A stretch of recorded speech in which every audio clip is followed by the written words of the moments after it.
Now this next part of the story, my sister-in-law, we'll refer to her as Rachel, had been pregnant and having issues with the pregnancy. Her husband, we'll refer to him as Kyle, was the one I was texting in this part of the story.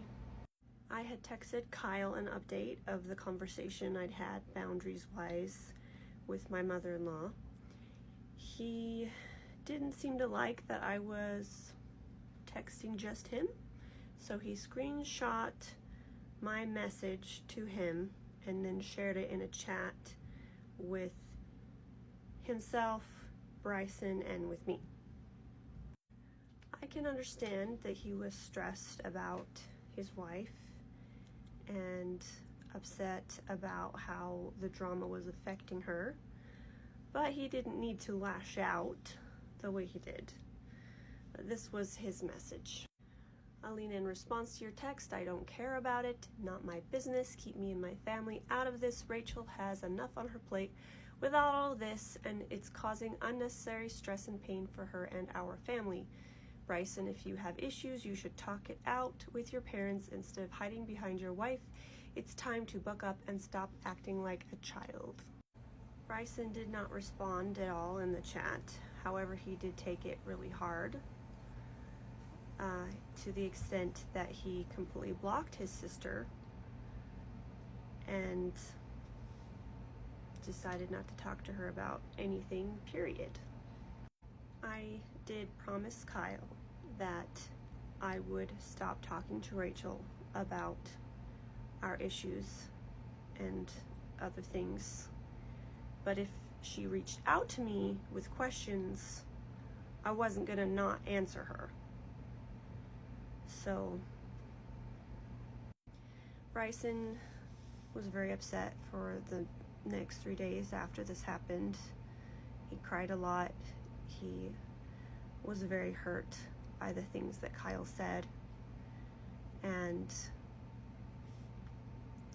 mourning over the loss of his relationship with his only sister, that she would be okay with her husband talking to her brother like that.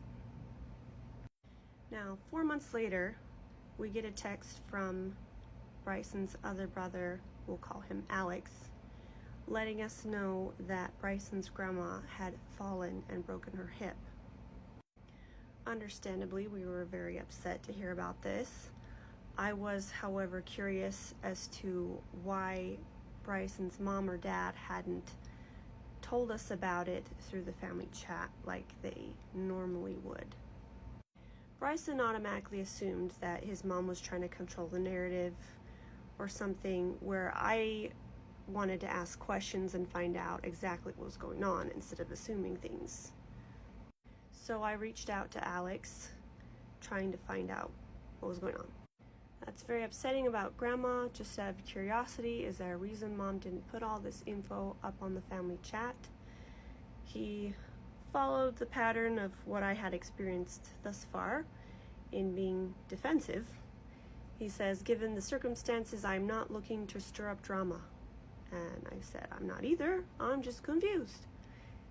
Is there someone we're not supposed to talk to about it? He says, I don't understand what you're getting at. I'm not getting at anything. I'm just confused. Like I said, I can't think of anyone in the family we wouldn't tell about what's going on with Grandma. Why not just put it all at once in the family thread? Maybe Mom wants to break the news more gently to some people than others. I'm not trying to find fault. I'm just trying to understand. And then he finally explains they were all up camping and my parents had to leave early for this, so everyone else already knew, so they probably didn't think to put it in the chat. I'm like, okay, see, that makes sense. You could have just said that instead of accusing me of trying to stir up drama.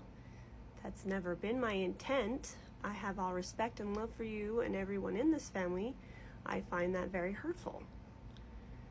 Given your line of questions and all that's happened in the last year with you guys and Mom and Dad, pardon me for immediately going there, I don't understand why you asked me and not hurt yourself if there were no insult from not being told or drama looking to be stirred up.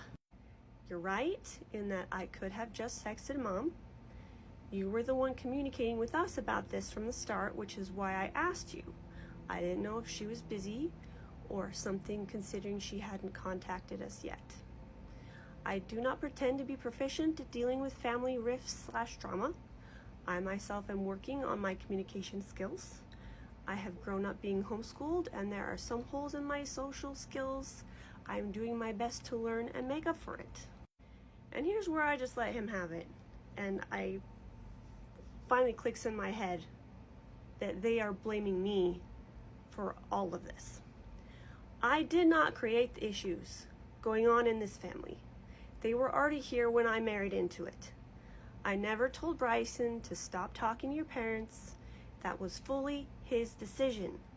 It is, however, only because of me that communication is still open between any of you.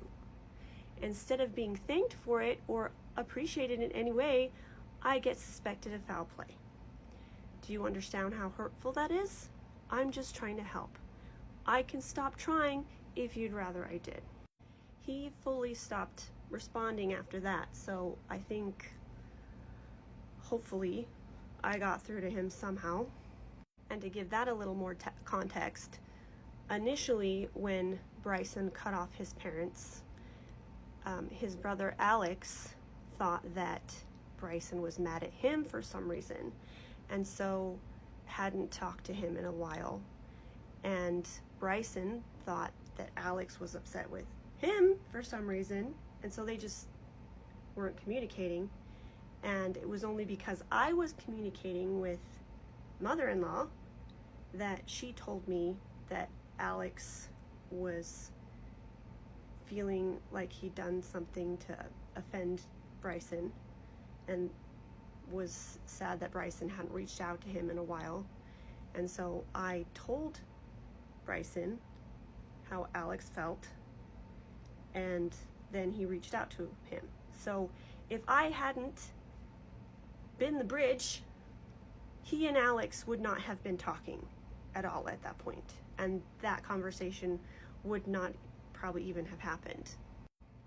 I really hope that someday my siblings-in-law will make sense of this whole situation. Stop blaming me for causing the drama and realize just how toxic their family situation has been for their entire lives. But till then, I pray for them, and I hope they're doing okay.